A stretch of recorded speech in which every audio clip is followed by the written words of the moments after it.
అగ్రిగోల్డ్ బాధితులు రోడ్డెక్కబోతున్నారు. ఆందోళనకు సిద్ధమైపోతున్నారు. దానికి సంబంధించిన బ్రేకింగ్ న్యూస్ మనం చూస్తున్నాం.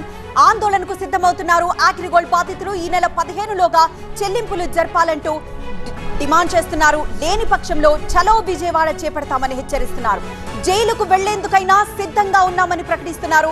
AgriGold customers and agents welfare ultimatum జారీ చేసింది. బాధితుల పక్షాన ఉంటామన్నారు కూన రవి. దీన్ని ప్రతి ఒక్కరూ మనస వాచ కర్మన ఈ తుది పోరాటంలో పాల్గొనాలి. డిసెంబర్ నాటికి తాడో పేడో తేలాలి. రేపు ఆగస్టు 15 తర్వాత ఉద్యమాన్ని తీవ్ర రూపానికి తీసుకెళ్తాం. అవసరమైతే 2 నెలలు 3 నెలలు 4 నెలలు అందరము కూడా జైలు నింపడానికి కూడా సిద్ధపడతాం. దీన్ని ప్రతి ఒక్కరూ మనస వాచ కర్మన ఈ తుది పోరాటంలో పాల్గొనాలి. డిసెంబర్ నాటికి తాడో పేడో తేలాలి. రేపు ఆగస్టు 15 తర్వాత ఉద్యమాన్ని తీవ్ర రూపానికి తీసుకెళ్తాం.